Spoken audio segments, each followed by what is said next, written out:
The future is a hybridized future where we'll have quantum computers and classical computers living side by side in the cloud, I should say, helping us solve very, very difficult problems.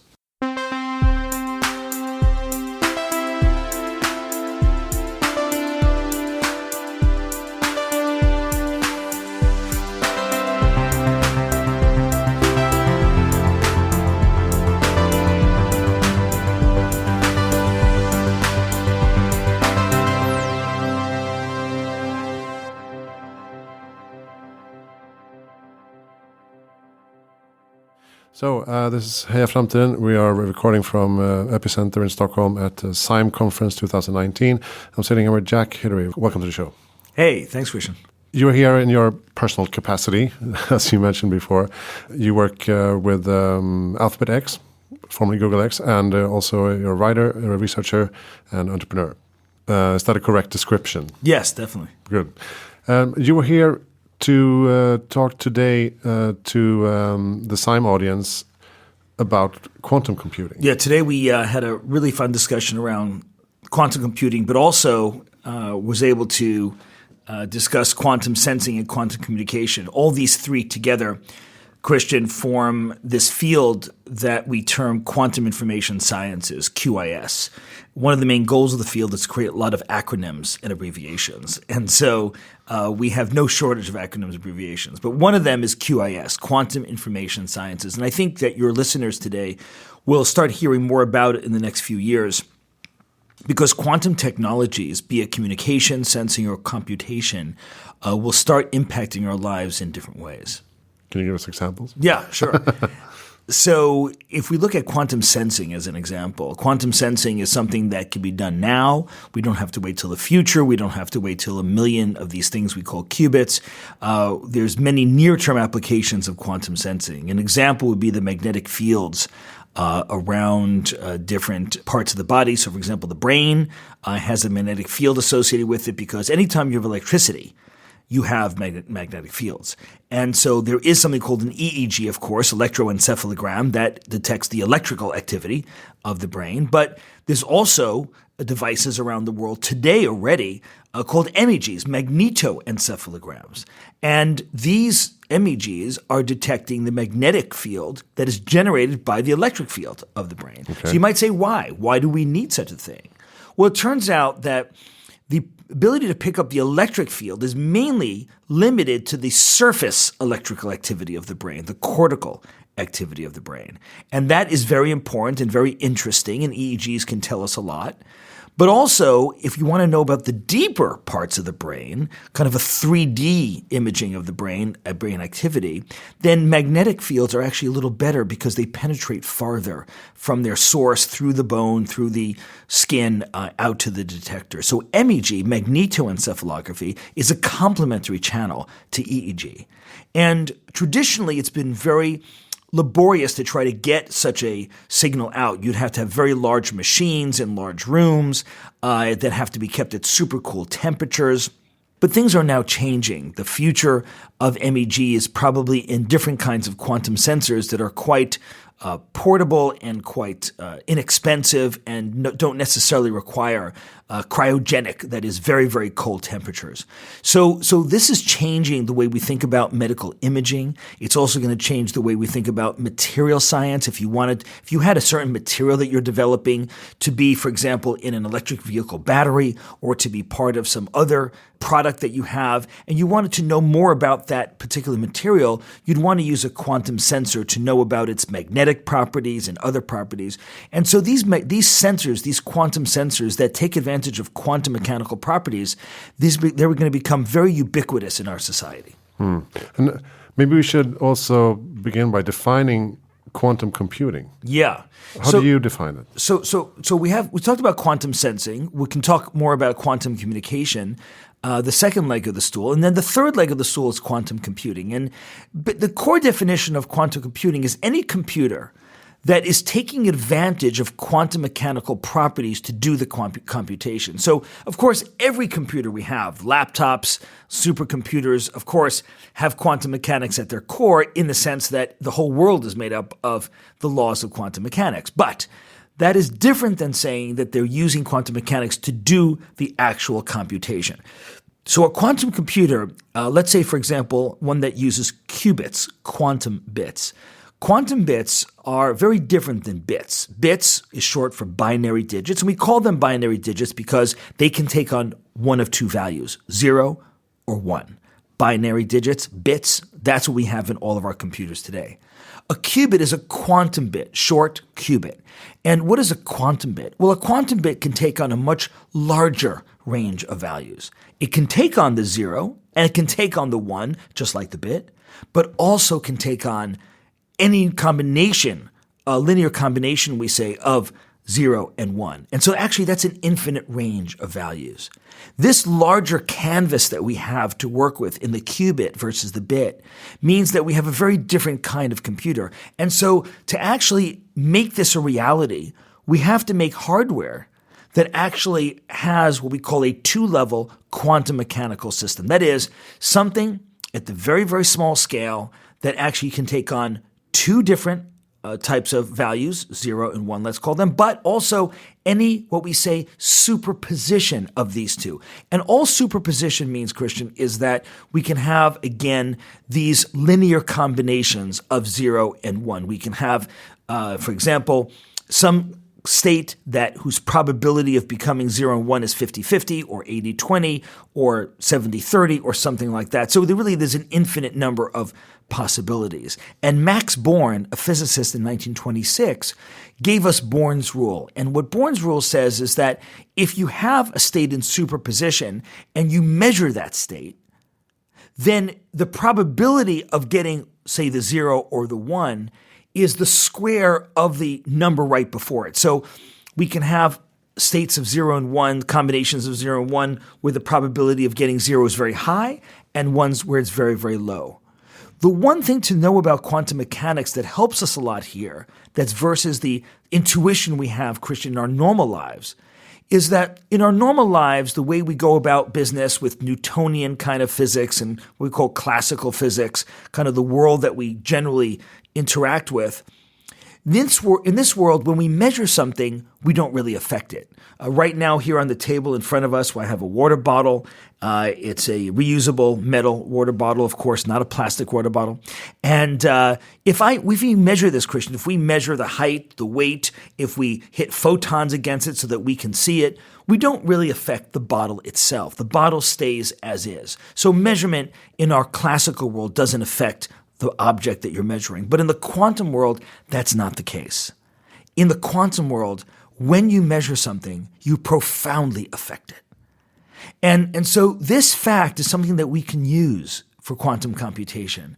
We can use the fact that we can put things in different states, often these superposition states, and also other very interesting quantum states. And then at the final point of the computation, we take a measurement, and this yields an answer. That answer actually is classical information. And then we can take that information and typically we'll take it back to a classical computer, a non-quantum computer, and we'll carry on with our computation from there. So the future, Christian, is not where quantum computers take over from classical computers. The future is a hybridized future where we'll have quantum computers and classical computers living side by side in the cloud, I should say, helping us solve very, very difficult problems. And can you give examples of what kind of problems that could be? I think there's several problems that quantum computers will be good for. So first, quantum computers themselves, being quantum in nature, will be very good at quantum chemistry. And we have very primitive computers today, so we can't do much. But in the coming years, we hope to do even more robust types of calculations so that if you and I are sitting at a drug company, a pharmaceutical company, and we want to make a new kind of a drug that would target a certain receptor in the body because we want to help people with either heart disease or cancer or diabetes or some other major ailment, then what we do is we want to develop compounds that fit into that receptor. We'd want to develop compounds that interact with the body in certain ways. And by having access to a quantum computer, we can more exactly understand the interaction at the atomic level. at the molecular level. And this would save us many years potentially of development time, where we can actually more easily calculate the kind of combination of atoms and molecules necessary to create our new drug. So I think accelerated drug discovery is one example. A second example would be material science. Daimler right now, for example, the car company, is using quantum ideas and quantum approaches to think about the electric vehicle battery of the future. How do they develop an electric vehicle battery that will have longer range in kilometers, in miles, will have lower weight, will have lower cost? And to do this is a material science question. It's how do we get the materials together for the electrolyte, for the membrane, for the anode, the cathode, all the different parts of the battery. And there's many, many thousands, millions of combinations of choices that we can go for. And so the quantum computer can help us with that. And so these are some of the applications that we can have in quantum computing. But also, we want to connect quantum computers ultimately one to another. If you have a quantum computer here in Stockholm, and I had a quantum computer in the United States, we'd want to connect those two quantum computers together in what we call a coherent connection. Coherent is just our buzzword for maintaining a quantum state. We talked about superposition as one of these quantum states, this linear combination of zeros and ones, the 0 and 1 vectors.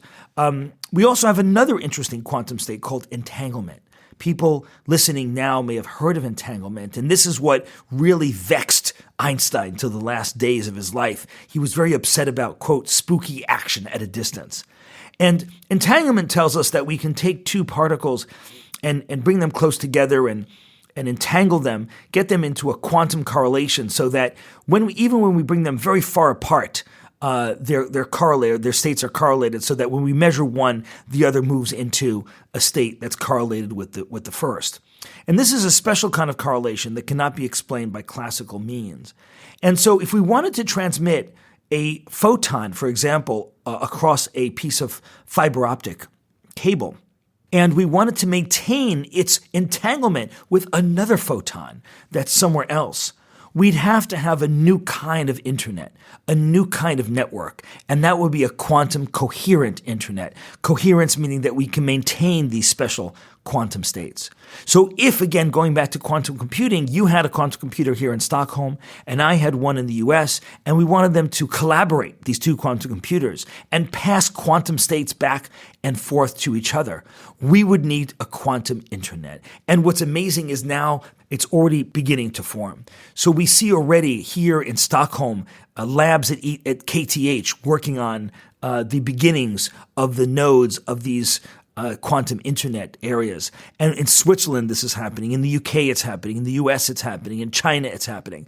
So we're beginning to see a new parallel internet.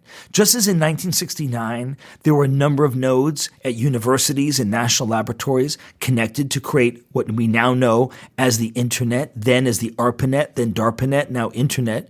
So too, universities are now collaborating with each other and with companies to form this new parallel internet, the quantum coherent internet. And I think it's going to be very exciting what we can do with it. So basically, the more quantum computers there are, the better. Well, yes. For the entire network. We do want more and more quantum computers. These computers will be hopefully available on the cloud. They'll be available on a quantum coherent internet so that if I am working on a certain problem and want to, have it processed with more quantum computers, I could get to and reach these quantum computers from one computer to another. I could also, if we did have, Christian, a quantum coherent internet, I could have a quantum sensor.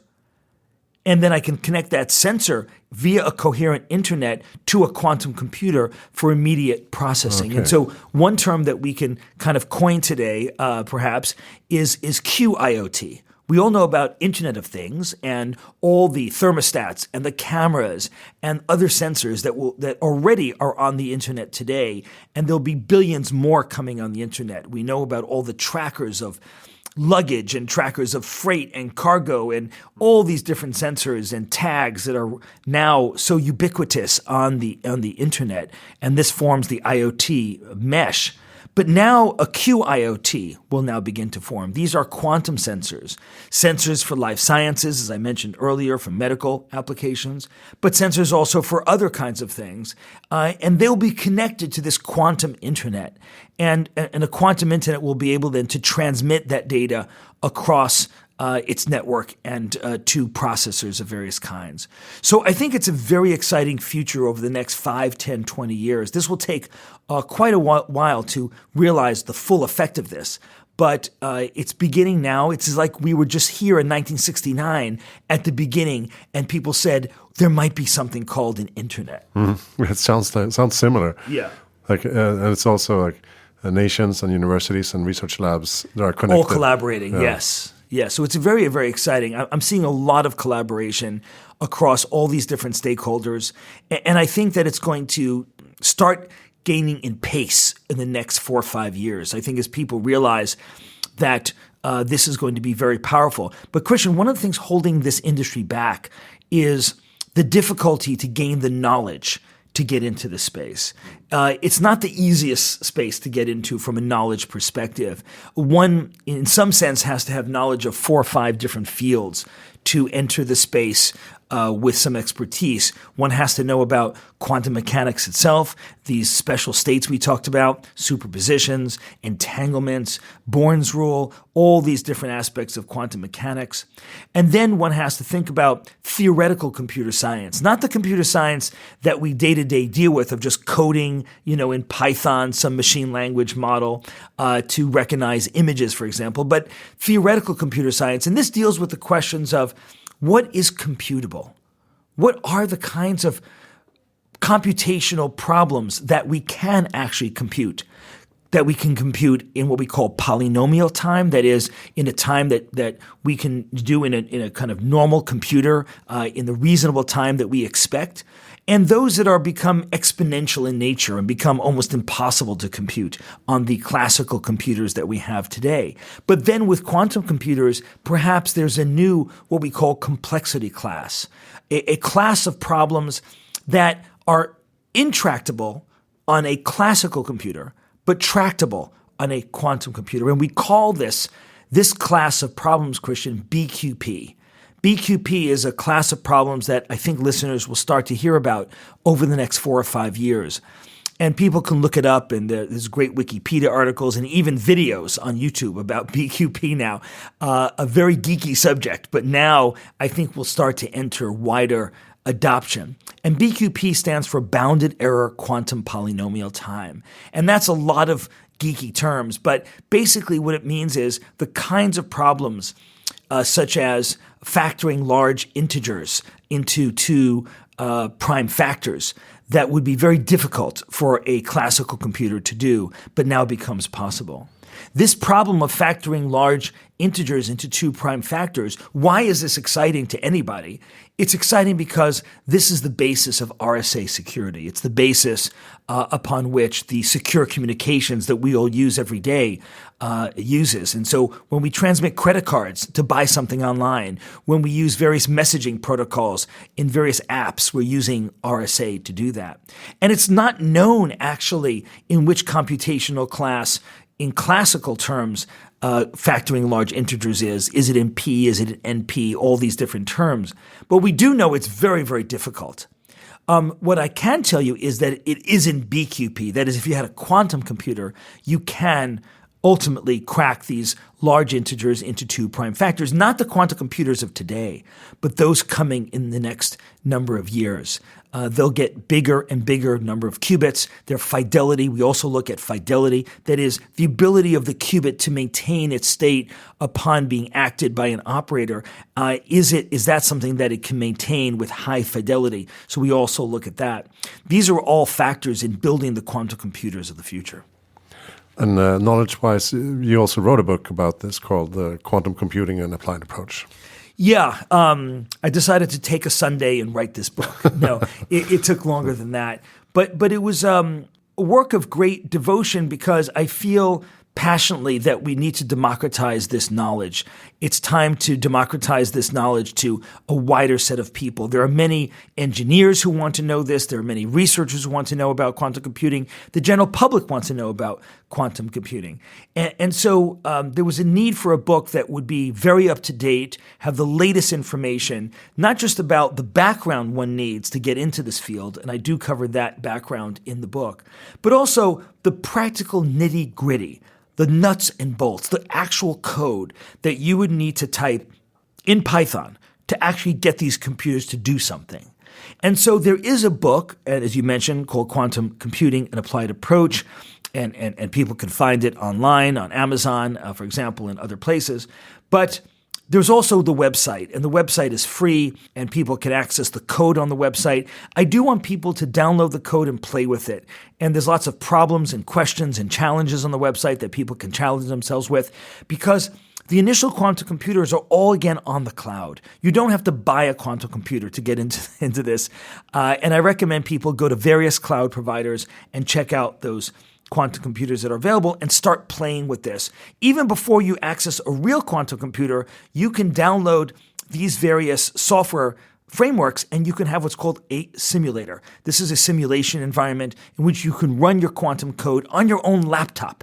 You need nothing more than your own laptop to run this code, and it will give you a simulation as if you were on a quantum computer. So this is now available, and I want to really democratize this knowledge to universities, to companies, to engineers, researchers, and others who might be interested in this area. You've been talking and working and reading and writing about moonshots a lot. Yeah. How do we define moonshots? Well, moonshots are fascinating. I first got involved in moonshots with the X Prize, a nonprofit, an NGO that is global in scope and really thinks about the grand challenges of our world. How do we provide water, clean water for people? How do we provide food for people? How do we educate and help people gain literacy who have no literacy? And so the 500 million people, 500 million children who have no literacy in the world, no teachers around them, unfortunately, to teach, and then 500 million adults who are now adults but still have no literacy. About 1 billion people globally don't have sufficient literacy to really enter into the mobile age using tools on mobile phones and gaining education on mobile phones. This is becoming a big challenge. And so these grand challenges require really different kinds of thinking, require moonshot thinking. Moonshot, of course, refers back to the 60s when JFK stepped up and said, let's go to the moon. It is hard. We don't know how to do it, but we're going to do it. We're going to make it happen. And that team did make it happen. And there's many examples of moonshots since then. And we can take on these grand challenges, but often what's exciting is to really think about the problem very, very differently. For example, there's a project that Alphabet took on called Makani, which is a project that started as an independent company, a startup. Makani took on the challenge of the limitations of wind power. Wind power mainly today is produced by turbines on top of tall towers. And those towers, generally speaking, are at about 100 meters of height. But 100 meters, the wind is interesting, it's okay, but not as great as it is at 200 or 300 meters of height. And so how can you get up there? Well, it's hard to make a tower that tall. You'd have to make a base much wider. There's many other difficulties. But in fact, if you got rid of the tower altogether and you decided to create a wing with propellers, and this wing with propellers was up at 200 meters, 250 meters of height, where the wind is much stronger and more consistent, then you would have a very interesting wind power producer. And in fact, that's what this team at Makani means wind in Hawaiian, and that's in fact what they built. And they're still testing it now, and I hope one day it'll reach market. So it's something, that's the kind of a good example of moonshot thinking, when trying to make something 10x better may actually be easier than making it 10% better. Sounds counterintuitive. It sounds like, 10% should be far easier than 10 times. But when you can really rethink something from ground up, then you have a freedom to design. And for the designers who are listening to this is not just for techies, it's not just for programmers and engineers. This is also the realm of designers, people who want to design the future. And so I welcome them into the moonshot community. It's basically, it seems like it starts with the phrase, this is never going to work. You can't do that.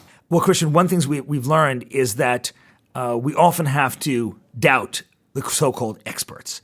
Experts may be defined as somebody who knows a lot about a subject, but it can also be defined as somebody who, in a way, is the keeper of the tradition. Somebody who embodies and has imbibed and is now transmitting the received wisdom of that field. And if the received wisdom of that field says, this is how we do wind power, then that's how people can do wind power. If the received wisdom of the education field is that you need teachers at all times to teach all subjects, and you have to have a monologue approach of a teacher in front of a classroom, teaching students who are sitting quietly, no fidgeting allowed, in their seats, then that is going to be an expert who tells you that the Global Learning X Prize is impossible. Well, actually, what we demonstrate in the Global Learning X Prize is that it is possible. In fact, it's not just possible because a couple of different teams decided to try it out on themselves. As part of the prize competition, they had the opportunity to put this in front of thousands and thousands of kids across many villages that volunteered to enter into this study and use their software for months on end and be tested before and after in their literacy so that we can have a real-world understanding of how this could be used. And what we found is that there was peer teaching going on. Not only was the software successful in having kids teach themselves how to read, write, and do basic arithmetic, but also those students who got it a little faster were peer teaching their friends. And so within a matter of months, literacy shot up dramatically in these villages. And this gives us hope for the future that we can now scale to hundreds of millions of kids. Because trying to do it the old way, the way that the development community want us to do it, of trying to find more teachers, hire more teachers, fly teachers in, and force an old model on the problem, just simply would not work. I see this also happening now at School 42, École 42 in Paris, which is a breakthrough model of education of coding. And this model has been so successful that despite the fact that School 42 just started really as a vision of just one place in Paris by Xavier Niel and his co-founders, there's now 20 of these School 42s around the world because the model was so successful, and it's only 6 years old. And in the past 2-3 years, other philanthropists, other educators around the world said, we want to adopt School 42 in our town, in our city, in our region, in our country. And how does School 42 work? Just like the Global Learning X Prize, same insight, that if we want to have people really understand this knowledge and understand how to code and gain the skills to code, teaching them in front of a classroom is not going to be the way to do it. Rather, there's an online curriculum, but kids don't do it remotely. They come to a physical site in Paris, and people, if they can, should go visit the site, email them and get permission to go take a tour of the site. And what you find when you get there are cohorts of 900 people. By the way, of all ages. It's not just a high school or college age. You have people of 40, 50 years old, 60 years old there. And they all want to learn coding. And so they go to the online curriculum. There's 1,000 workstations, 1,000 computers in this very large room over 2 levels. And they are able to look at the curriculum, start to take on projects. It's all project-based. That's another learning that we've had. It's not rote-based. It's project-based, challenge-based work where you take on a certain programming challenge and you have to solve it like a puzzle. But then when you get stuck, who do you turn to? You turn to your peers. And your peers help you. And there's an incentive, a culture set up at School 42 to incentivize people to help each other. And this is very, very powerful. I've also seen this now in Israel and Tel Aviv at Infinity Labs. Infinity Labs is another school of coding that was started 6-7 years ago. And they also have a similar model, a model where peers teach each other and there's mentors roving around. If you have a very hard problem, a mentor who's more experienced can come help you. This has been, again, a very successful program. Where are the classrooms? Where are the teachers in front of the classrooms? You don't find it at Infinity Labs. You don't find it at School 42. In fact, at School 42, 35+% of the students don't have a high school degree, nor will they have a high school degree. They dropped out of high school. So do you want to just write these individuals off? Do you want to abandon them? Actually, they're thriving at School 42 people there believe in them. And so there's a lot of human elements involved in rethinking education in this way. And I think that this is a revolution. It's a revolution in how we can disseminate information.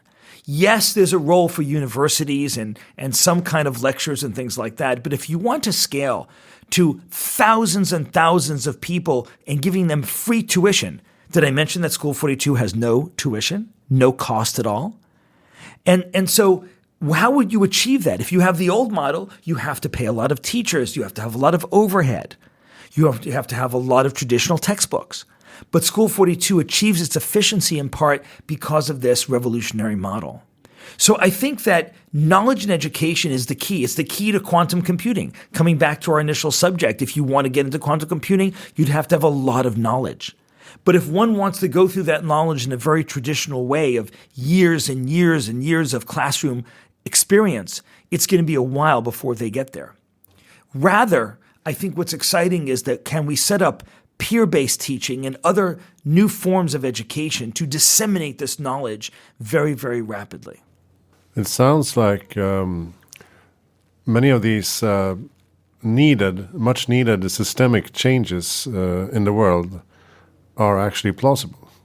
I think they're quite plausible. In fact, it's really up to us. What we found in moonshotting, starting with the X Prize now more than 10 years ago, is that the big barrier, Christian, is not the technology barrier. It's not, can we make software that helps people teach other people and peer teaching and kids teach themselves? And can we have robots that would clean up the ocean in the Ocean Cleanup Prize as an example, another example of an X Prize. The barrier is mental, right? If you look at the first X Prize, the X Prize for Space, the Ansari X Prize for Space, at that time, people just thought we were nuts. It's like, you want to put up $10 million and people, individuals, non-governments, no governments allowed, small teams of individuals have to create their own space vehicle, get in it, fly to space, back and forth twice in 2 weeks, and live, by the way. That's one of the requirements. You gotta live, okay? People thought it was just mad. And in fact, 21 teams competed. Over $100 million was spent by the teams, raised by with sponsors. And so part of what a competition like that does and what Moonshot does is it raises the profile of the competition and of the challenge, and people can then raise money, either as startups, with startup money, venture money, or sponsorship money for their teams, if it's nonprofit. And it really breaks the mental barrier. The mental barrier that we had to break is that private industry can get involved in space directly, that individuals, small teams can get involved in space.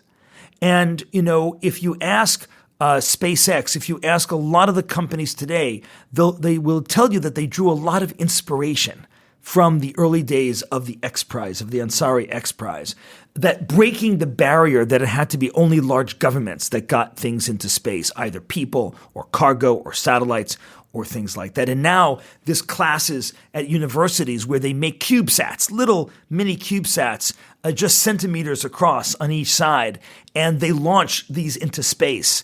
A class can launch a satellite into space. And so this democratized space in so many ways, and now we're seeing the benefits of this. So the initial barrier to moonshotting is usually mental. Yeah, and it's also apparent that we can bypass the traditional, as you say, governments, and because politicians are too tied, right? So you need to approach the problems from other directions. Yeah, look, there's major challenges we have in the world, and let's all start to work together to address them. And we can't just leave it up to one stakeholder. We need government, but we also need many other stakeholders involved, particularly entrepreneurial thinking. We need a lot of students involved, and students now with the internet can get so involved in all these kinds of challenges. Because they have the internet, for example, they can access downloadable, free databases of genomics. And there's so much genomic information online. I expect to see many discoveries made by high school age people over the next 10 years in genomics, because they will have the data science tool sets, they'll have the programming skills, and they have the data, the genomic data online to access. You don't have to be some 45-year-old researcher to make a massive discovery. So again, that's a mental barrier, right? We can treat high school students, secondary school students, as you might say here, as adults. We can say, we believe in your ability to make real discoveries, not toy discoveries, not for class, but real discoveries. And let's unleash that. Let's treat them as the discovery engines that they are. So hopefully today we've, I think we've covered a lot of ground here, a lot of different topics. Coming back to our initial topic of quantum computing, I would say that it's a very exciting moment. It's a very early stage in quantum computing. It's very early days. The quantum computers we have don't do very much yet. They're very, very early in nature, but it's moving very, very quickly. And I think that the more people we can get into this field, the more we can create the ecosystem of researchers, engineers, people who want to build hardware, people who want to do software. We need all kinds of folks involved in this. And we also obviously need small and large companies to start getting aware of this so they can start thinking about the application space as well. But it's been great to be with you here today. Thank you so much for having me. Yeah, if people want to check out the book, finding it on Amazon is the easiest thing to do. So if they go to www.amazon.com/author/Jack Hidary, my name, one word, they'll find the book online on Amazon. And of course, they can find my Twitter feed. If they want to find Twitter, just Jack Hidary, just my first and last name together on Twitter. Great. Thank you so much. Thank you, Epicenter and the SIME Conference 2019. My name is Christian von Essen. This is Heja Framtiden. Check out hejaframtiden.se for more information. Thank you for listening.